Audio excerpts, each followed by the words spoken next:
রাজধানীর এভারকেয়ার হাসপাতালে গুলিবিদ্ধ অবস্থায় জীবন মৃত্যুর সন্ধিক্ষণে চিকিৎসাধীন ইনকিলাব মঞ্চের মুখপাত্র শরীফ ওসমান বিন হাদি। ঠিক সেই সময়েই তার গ্রামের বাড়িতে চুরির ঘটনা ঘটেছে, যা নতুন করে উদ্বেগ ও ক্ষোভের জন্ম দিয়েছে তার সমর্থক ও স্থানীয়দের মধ্যে। শুক্রবার রাতে ঝালকাঠির নলসিটি উপজেলার পৌর শহরের খাসমহল এলাকায় ওসমান হাদির গ্রামের বাড়িতে এ চুরির ঘটনা ঘটে।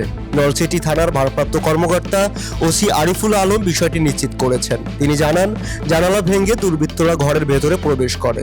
ওসমান হাদির চাচাতো ভাই সিরাজুল ইসলাম জানান, ঘটনার সময় বাড়িতে কেউ উপস্থিত ছিলেন না। এই সুযোগে চোরেরা জানালা ভেঙে ঘরে ঢোকে। তিনি বলেন, বাড়ির পেছনের খাবার ঘরের জানালা ভেঙে ভেতরে ঢুকেছে। আলমারিতে থাকা নগদ অর্থ নিয়ে গেছে বলে ধারণা করা হচ্ছে। তবে কি পরিমাণ টাকা বা মালামাল খোয়া গেছে তা তাৎক্ষণিকভাবে নির্ধারণ করা যায়নি। পরিবারের সদস্যরা বিষয়টি খতিয়ে দেখছেন। পুলিশ জানায়, খবর পেয়ে তারা ঘটনাস্থল পরিদর্শন করেছে।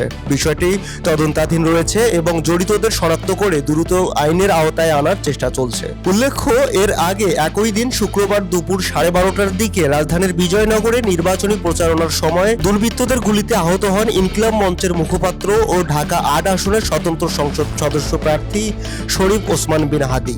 গুলিবিদ্ধ অবস্থায় তাকে প্রথমে ঢাকা মেডিকেল কলেজ হাসপাতালের জরুরি বিভাগে নেওয়া হয়। পরে অবস্থার অবনতি হলে তাকে রাজধানীর এভারকেয়ার হাসপাতালে স্থানান্তর করা হয়।